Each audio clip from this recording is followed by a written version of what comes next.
Hey guys, it's Miss Starnes. So we are going to be talking about elapsed time, and I know that we talked about elapsed time a little bit during our boot camp, but I wanted to touch base with you guys a little bit more and make sure that we truly understand elapsed time. So remember that elapsed time is the amount of time that has passed. So we'll have a start time, and we will either be searching for our elapsed time or we will be looking for our end time.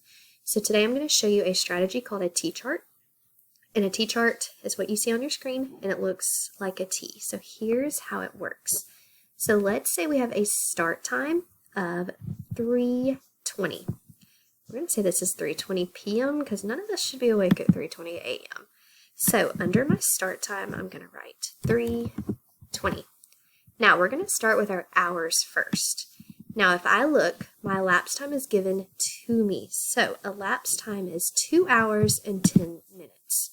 So I'm going to go with my hours first. So 1 hour plus 1 hour from 3:20 would be 4:20. Okay, but I see that I need to go 2 hours. So I've done 1 hour already.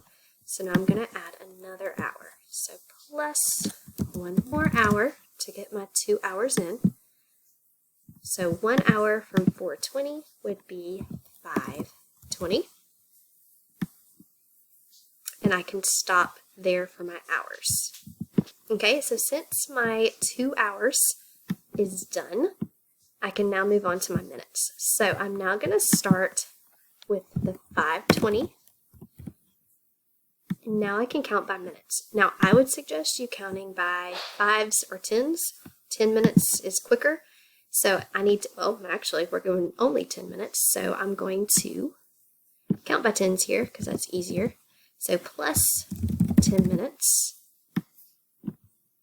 5:20 plus 10 minutes, 20 plus 10 would be 5:30. So that is my end time.